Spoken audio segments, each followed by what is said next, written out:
What do you do when your own blood treats your kindness like an open vault? On the exact morning I planned to enjoy my new lake house, my brother called to announce our family was moving in. They think I am still their weak target. But years in cybersecurity taught me one rule: never weep for robbers. Just lock the doors and build a reinforced cage. Have you ever buried your last ounce of familial tolerance? Hello to all the wonderful listeners of Maya Revenge Stories. We are so grateful for your continued support. Recently, YouTube disabled our monetization features, leaving us without a budget to keep our operations running. If you enjoy today's story, please consider supporting us with just $1 so we can pay our hardworking staff to cover their living expenses and keep creating these stories for you. You can easily support us by scanning the QR code on your screen or by clicking the donate link in the description or comments section of this video. My name is Priscilla Sutton. I am 28 years old, and I recently resigned from my position as a senior cybersecurity threat analyst at Aegis Net Solutions. I did not leave the corporate world because I hated the grueling hours or the high stakes. I left because I finally amassed enough wealth to purchase my absolute, uninterrupted silence. I bought a stunning, secluded property right on the shores of Lake Norman in North Carolina. It was a masterpiece of glass, wood, and stone, nestled deep within the trees. It was supposed to be my ultimate sanctuary, a fortress where the chaotic noise of the world, and more specifically, the exhausting, never-ending demands of my toxic family, could never reach me. It was a Tuesday morning. I was standing in my sunroom, holding a mug of dark roast coffee, watching the early mist roll gently off the surface of the water. My phone vibrated aggressively against the cold marble counter. The caller ID flashed my brother's name, Wyatt. I really should have let it go straight to voicemail, but an old, deeply ingrained, and foolish habit of familial duty made my thumb swipe the answer button. I did not even get the chance to say a simple hello. "We are packing the truck right now," Wyatt announced loudly. His voice carried that familiar, insufferable tone of unearned authority that he always used with me. "Mom, Dad, and I are heading up there tomorrow morning. We will be moving in." He did not ask for permission. He stated it as an absolute, undeniable fact, as if he were an elite landlord giving immediate notice to a troublesome, low-income tenant. Before my brain could even fully process the sheer audacity of his opening statement, he kept talking, his voice dripping with condescension. "I am taking the master bedroom. I need the extra floor space and the lake view to set up the executive headquarters for my new tech startup. Mom and Dad are going to take the 2 guest suites on the main floor because of Dad's bad knees. You can move your stuff down to the unfinished basement. If it is too damp down there for your little computers, you had better start looking for a cheap apartment in town today." 5 years ago, a phone call exactly like this would have completely shattered my emotional state. I would have cried hysterically. I would have argued until my throat was raw and bleeding, begging them to respect my boundaries and my ownership, only to inevitably cave under the crushing, suffocating weight of their combined, practiced guilt trips. But I was not that fragile girl anymore. Staring out at the calm, glassy surface of the lake, a very strange, unfamiliar sensation washed over my entire body. It was not panic. It was not despair. It was a cold, absolute, and terrifying clarity. I did not raise my voice a single decibel. I did not tell him he had lost his mind. I simply smiled. It was a sharp, humorless, and predatory smile that he thankfully could not see through the receiver. And I asked one single, quiet question. "What time are you arriving?" Wyatt scoffed loudly into the microphone, clearly and deeply disappointed that I had not immediately provided him with the dramatic screaming match he was so obviously craving. 10 in the morning sharp. Have the front door unlocked and stay out of the way." The line went dead. I slowly set the phone back down on the marble.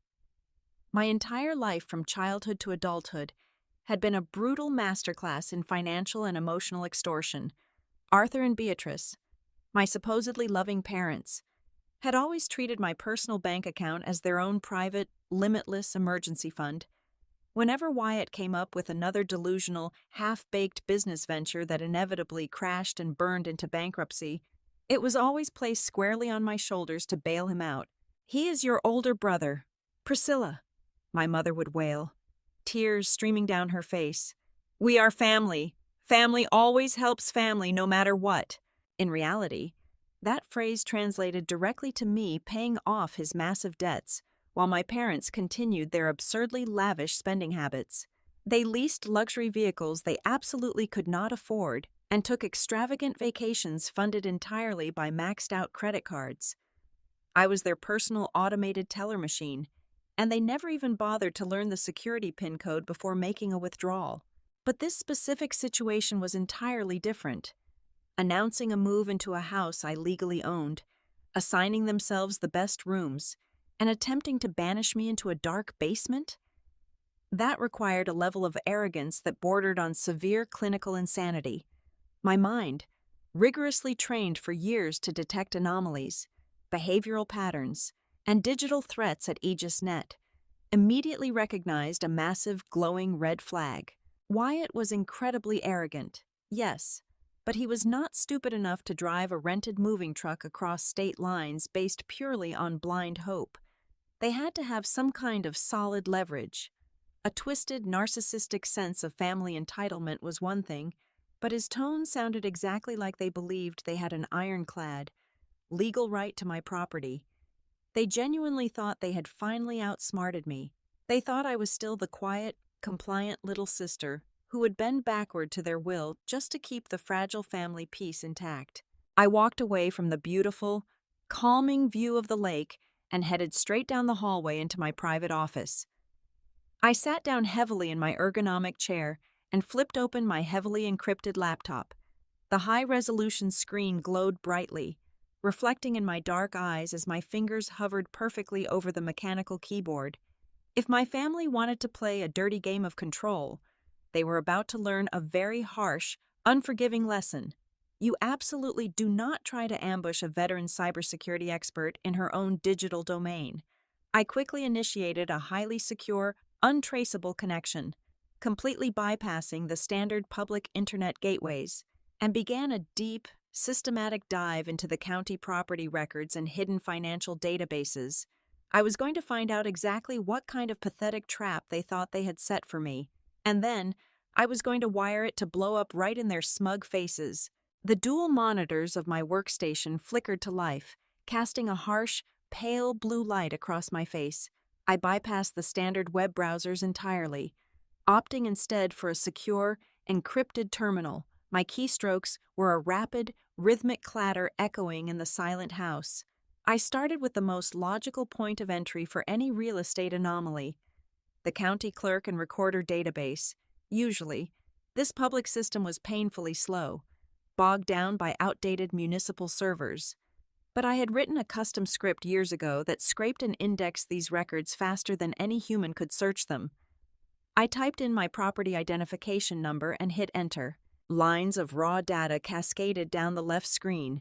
At first glance, everything looked perfectly normal. The deed was still firmly in my name. The property taxes were marked as paid in full. But as I dug deeper into the appended filings, a newly attached document caught my eye, filed just 72 hours ago. My blood ran completely cold. It was a general power of attorney. I pulled up the scanned image of the document and stared at the digital signature at the bottom of the page. It was my name, perfectly forged, granting my brother full legal authority to manage, leverage, and borrow against my real estate assets. My mind raced. A forged power of attorney was not just a tool for moving in, it was a key to a vault. I immediately ran a cross-reference check between that fraudulent document and active county financial liens. The result popped up in red text on my right monitor. A commercial mortgage lien had been placed against my lake house.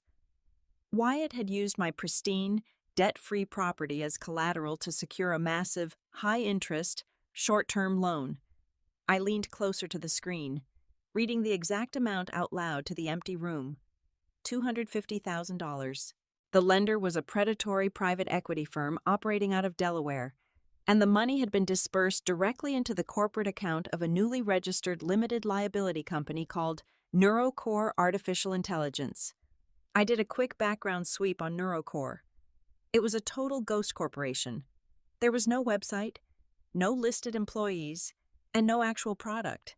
It was just a shell company Wyatt had spun out of thin air to sound impressive on a loan application. But the most sickening detail was at the very bottom of the loan agreement.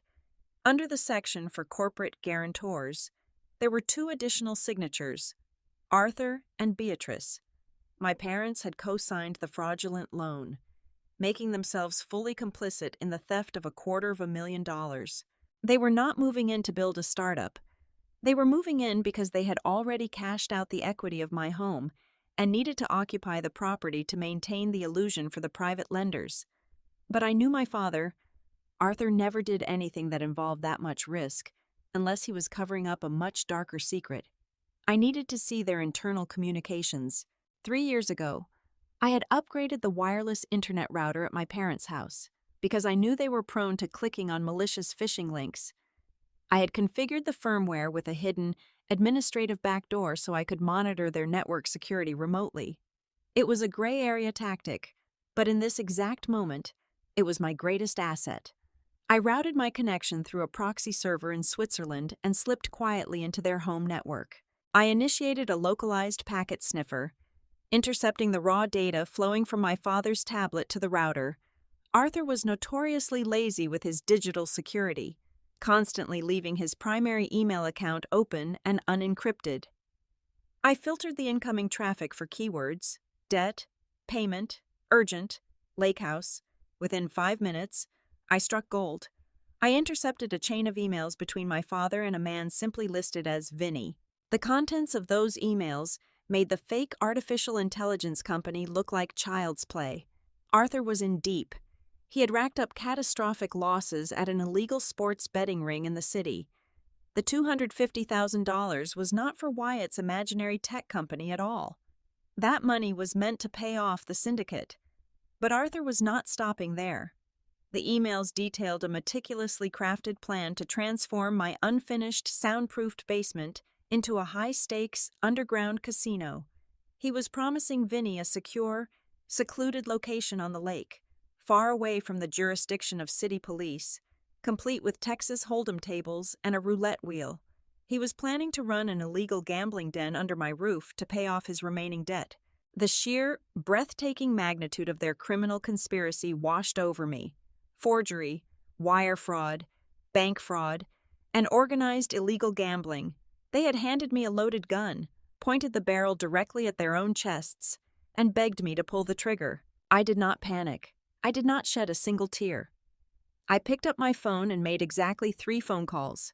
The first call went to Elias Thorne, a ruthless corporate attorney specializing in financial fraud and asset recovery, whom I had retained during my time at AegisNet. I gave him a rapid 2-minute briefing on the forged power of attorney and the fraudulent lien. He immediately began drafting the emergency cease and desist orders and preparing to freeze the Delaware bank account before Wyatt could transfer a single dime of that loan. The second call was to Titan Shield Security, an elite private contracting firm I had used for corporate site evaluations. I ordered an emergency, same-day installation.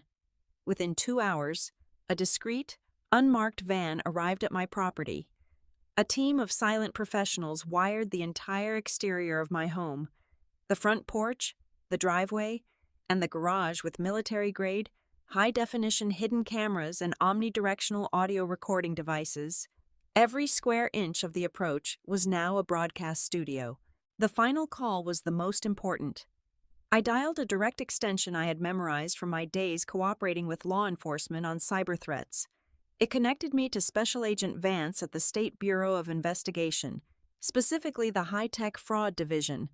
I told him I had concrete, digital evidence of a multi-state wire fraud scheme involving $250,000 and ties to an illegal gambling syndicate. I told him the perpetrators would be delivering themselves directly to my front door at exactly 10 o'clock the next morning. Vance promised to have a plainclothes unit on standby. I did not block my family's phone numbers. I did not send an angry text message. I let them believe they were marching toward a glorious victory. Instead, I logged into every single financial institution I used. I locked down all my credit cards, initiated hard freezes on my Equifax, Experian, and TransUnion credit profiles, and revoked every piece of authorized user access I had foolishly granted my parents years ago. I spent the rest of the night printing out thick, heavy stacks of undeniable proof: bank routing numbers, IP addresses, intercepted email transcripts, and the forged signature files. I neatly organized them into manila folders, placing them on the kitchen island like a meticulously prepared dossier for a prosecuting attorney. By sunrise, the transformation was complete. The peaceful, secluded sanctuary I had purchased by the lake was gone. The soft, ambient lighting and cozy furniture were just a facade. The house had become a heavily monitored, perfectly calibrated interrogation room, and the trap was set. All I had to do now was pour myself a fresh cup of coffee and wait for the prey to willingly walk through the front door. Exactly at 10 o'clock in the morning, the heavy crunch of thick gravel echoed through the dense canopy of pine trees lining my long, winding driveway. Leading the procession was a massive, bright orange moving truck, lumbering forward like an ugly, loud siege engine preparing to breach a castle wall. Right behind it, gleaming violently under the morning sun, was a brand-new, midnight black luxury sport utility vehicle. I knew instantly that the vehicle was freshly purchased off a dealership lot. Undoubtedly, the very first reckless, impulsive expenditure funded by their fraudulent $250,000 loan. The engine purred with a sickeningly expensive hum as the driver parked it aggressively close to my pristine front steps, crushing a patch of my newly landscaped flowers in the process. The heavy doors of the vehicle swung open, and the parasite parade officially began. Wyatt stepped out of the driver's side first. He was dressed in a meticulously tailored, charcoal gray suit that screamed desperate new money. He adjusted his expensive silk tie with the exaggerated, arrogant swagger of a Silicon Valley chief executive officer who had just taken his tech company public. He looked utterly ridiculous, like a child playing dress-up in stolen clothes. From the passenger side emerged my mother, Beatrice. She had draped a soft, overly expensive cashmere shawl over her shoulders and carried a large, heavily shrink-wrapped basket of artificial fruit. She immediately pasted on a radiant, entirely fake smile, scanning the tree line just in case any watchful, wealthy neighbors were judging her arrival. Finally, my father, Arthur, hauled his heavy frame out of the back seat.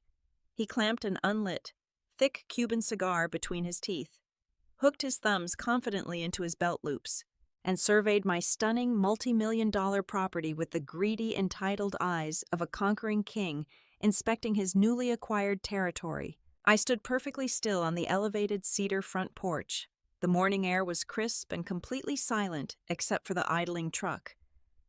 I held a heavy ceramic mug of steaming coffee in both hands, taking a slow, deliberate sip as I watched them perform their pathetic, rehearsed theater of a happy family reunion. Two burly, heavily tattooed movers climbed down from the cab of the moving truck. They looked exhausted, bored, and eager to just get the heavy lifting over with. Wyatt gestured grandly and expansively toward the front door, attempting to force my hand and compel me into submission through the sheer social pressure of having an audience. "Good morning, little sister," Wyatt called out, his voice booming across the manicured lawn with a nauseating layer of artificial warmth. "Go ahead and unlock the main doors for us. We have a massive amount of heavy furniture to get inside before noon, and I urgently need to set up my office network in the master suite." I did not move a single muscle. I did not speak a single word. I simply stood my ground and stared down at him from the top of the stairs, letting the heavy, uncomfortable silence stretch out for agonizing seconds. When I made absolutely no effort to reach for the brass doorknob, the sickly sweet, picture-perfect smile on Beatrice's face instantly evaporated. The grandmotherly mask slipped right off, revealing the toxic, manipulative venom festering underneath. She slammed the fruit basket down onto the polished hood of the luxury vehicle and marched directly to the bottom of the wooden steps. "Priscilla Sutton, What on earth is wrong with your brain? She hissed, her voice trembling with practiced, theatrical victimization designed to make me feel small. Are you really going to stand up there on your high horse and leave your poor aging parents to die out in the cold street? We are your blood. Open this door immediately before you embarrass us in front of these workers. The two movers exchanged highly uncomfortable glances, shifting their weight awkwardly and looking down at their heavy steel-toed boots. Wyatt completely lost his fragile patience. The thin facade of the polished, wealthy executive cracked into a million pieces. His face flushed a dark, furious red.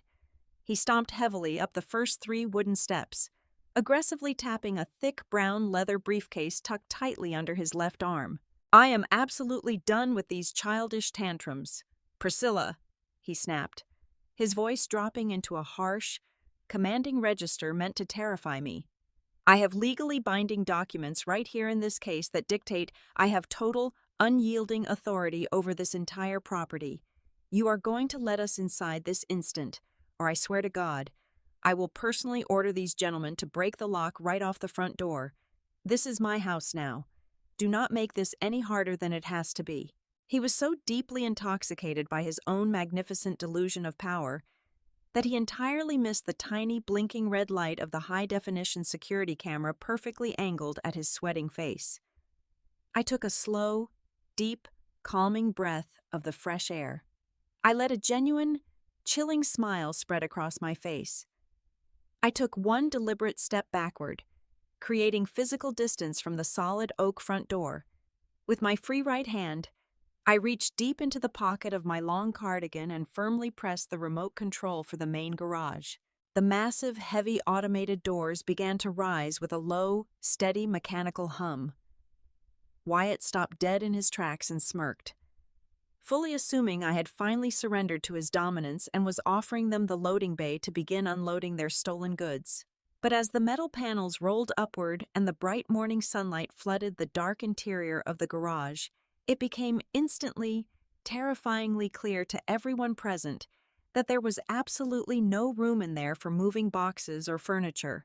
Stepping out from the cool shadows of the empty garage were not local, uniformed police officers. Those would have been too easy for my father to try and bribe or intimidate. Instead, 3 sharply dressed men walked out into the harsh morning light.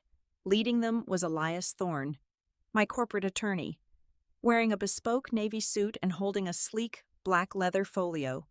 Flanking him on either side were 2 men in unremarkable, tactical plainclothes. They moved with the unmistakable, heavy-footed discipline of federal or state law enforcement. One of them was Special Agent Vance from the State Bureau of Investigation. They stopped at the base of the driveway, completely blocking any potential route of escape for the luxury vehicle. Wyatt physically recoiled. His broad shoulders dropped, and his confident posture completely shattered for a fraction of a second. But a lifetime of arrogant delusion is a hard drug to quit. He quickly swallowed hard, forced a sneer onto his face, and hastily unlatched his leather briefcase. He frantically dug his manicured fingers inside and ripped out a thick stack of heavily stapled papers. He waved them wildly in the air, his voice cracking with desperate bravado.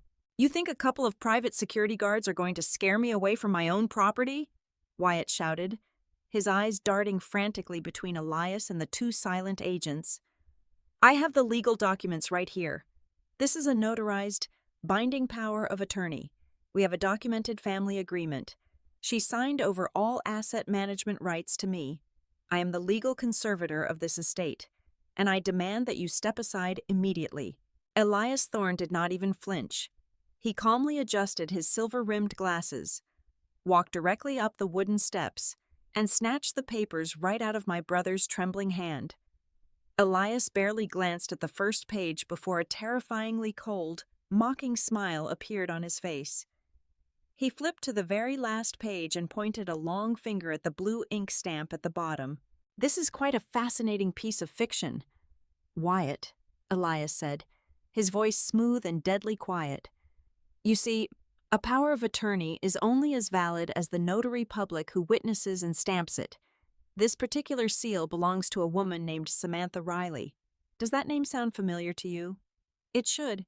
She was your romantic mistress 3 years ago. Wyatt turned the color of wet ash. His mouth opened, but absolutely no sound came out. What you apparently failed to research before committing a severe federal felony, Elias continued, raising his voice just enough so the two movers could hear every single humiliating word, is that the state permanently revoked Samantha Riley's notary license exactly 2 years ago after she was convicted of participating in a massive real estate fraud ring. This piece of paper is not a legal document. It is a signed, dated confession to forgery and wire fraud.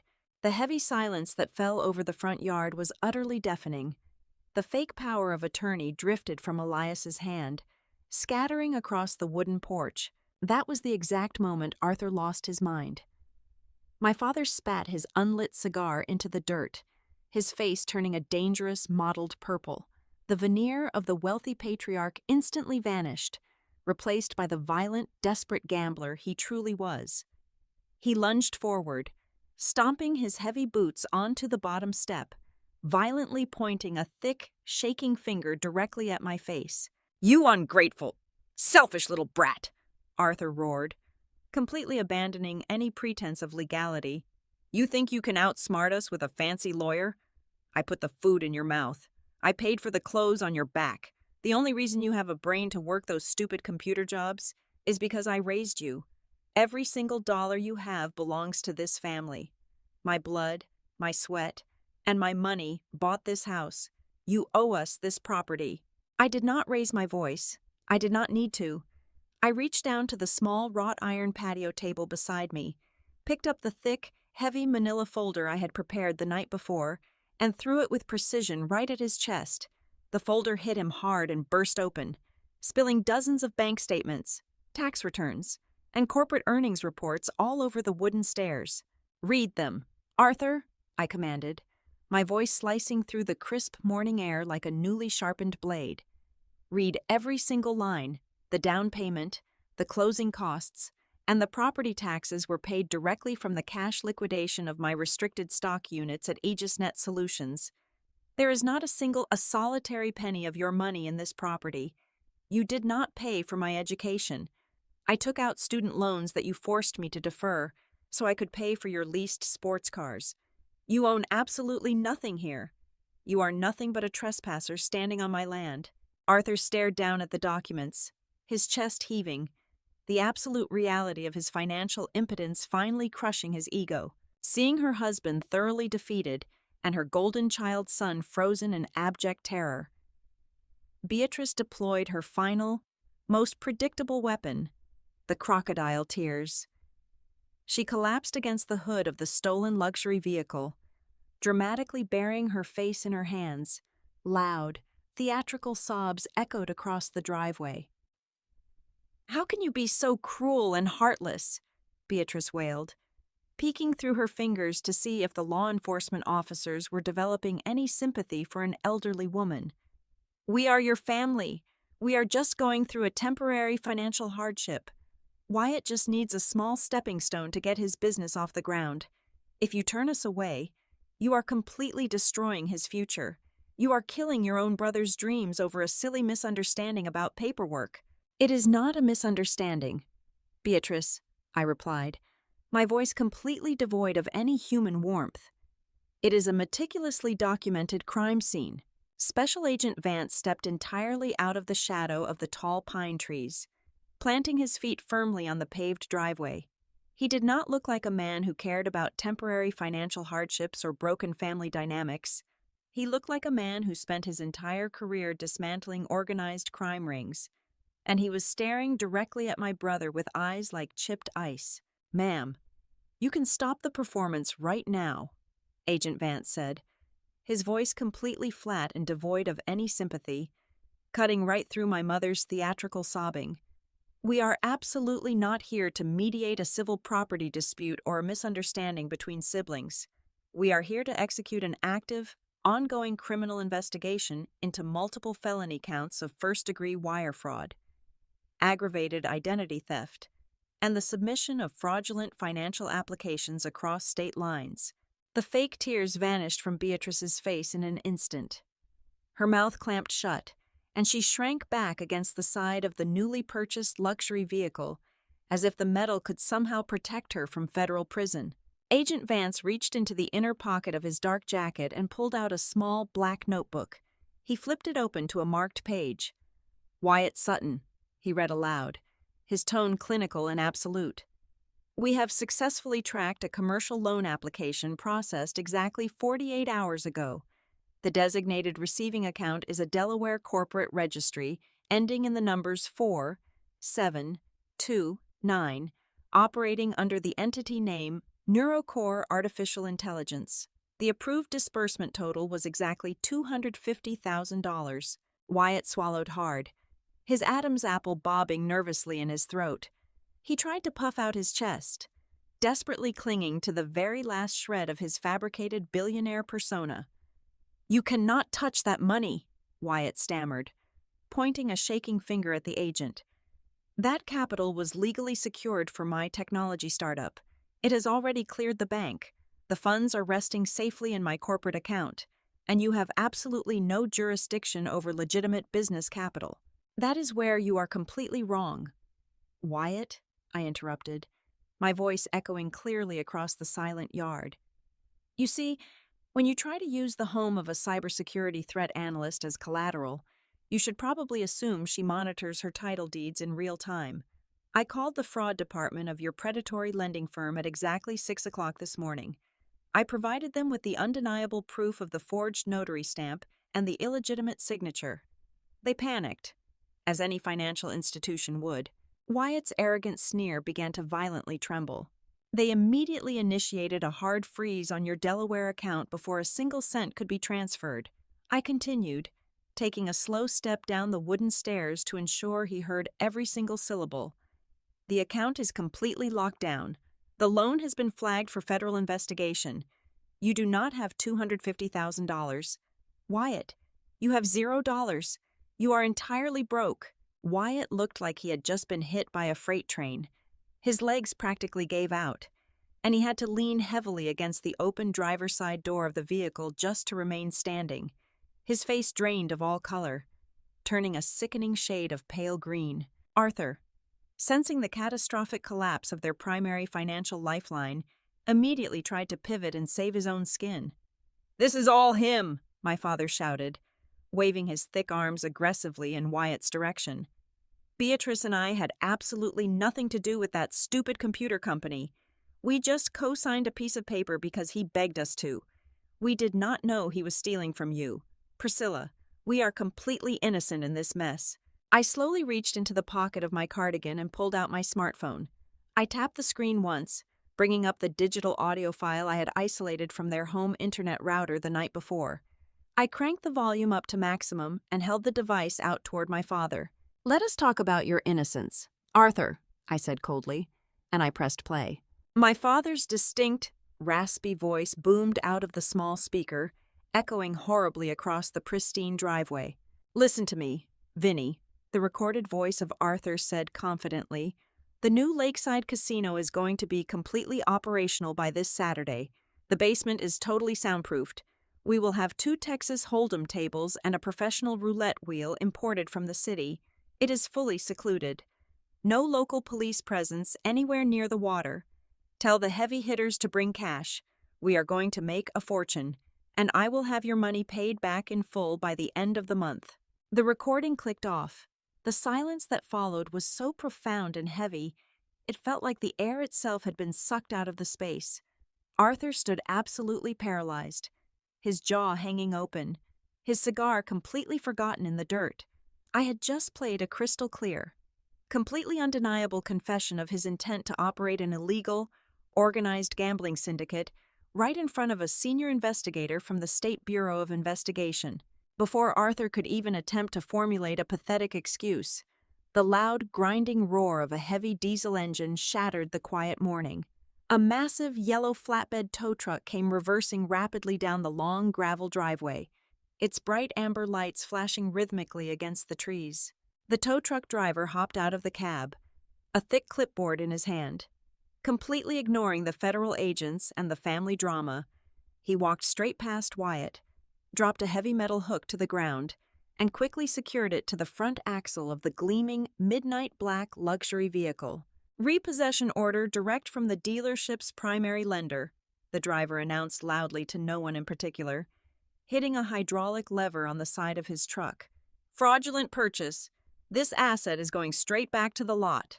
The two exhausted movers, who had been watching this entire spectacular collapse from the back of the rental truck, slowly put down the heavy boxes they were holding.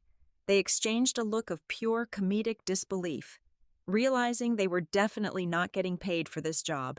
With a loud mechanical whine, the front wheels of the expensive luxury vehicle were hoisted aggressively into the air. The physical, undeniable manifestation of their stolen wealth was literally being dragged away from them. Every single honorable and financial exit door had been slammed shut and locked. The smug, arrogant entitlement they had brought to my front door just 20 minutes prior had completely evaporated, replaced entirely by raw, suffocating panic. Agent Vance did not waste another second. He gave a sharp, definitive nod to the two plainclothes officers standing behind him. One of the men stepped forward, reached directly to his tactical belt, and unclipped a pair of heavy steel handcuffs. The sharp, metallic clinking sound cut through the crisp morning air. That simple noise was the exact catalyst that completely shattered whatever fragile illusion of family loyalty was left in my driveway. The moment Arthur and Beatrice saw the steel cuffs being walked toward their precious golden child, they executed a completely vicious 180-degree turn. The survival instinct of a parasite is entirely self-serving. My mother suddenly dropped to her knees on the gravel, genuine tears of absolute terror finally streaming down her face. She pointed a trembling, manicured finger directly at Wyatt's chest. "We did not know anything about this," Beatrice screamed hysterically, her voice echoing off the tall pine trees. "He lied to us. He told us it was just standard paperwork for a business loan. He tricked us into signing those documents. He is an ungrateful, manipulative son taking advantage of two innocent, elderly parents. You have to believe us, officer. We are the real victims here." My father immediately jumped in, aggressively nodding his head and physically backing away from his son as if Wyatt had suddenly caught a highly contagious disease. "That is the absolute truth," Arthur shouted, throwing his hands up in a gesture of total surrender. "We have zero involvement with his fake computer company. Take him. He is the one who masterminded this whole fraudulent mess." Wyatt stood completely frozen. The heavy steel handcuffs snapped tightly around his wrists. But he did not even seem to feel them. His eyes were wide and completely shattered, staring in absolute, devastating disbelief at the two people he had spent his entire life protecting, favoring, and financially draining me to support.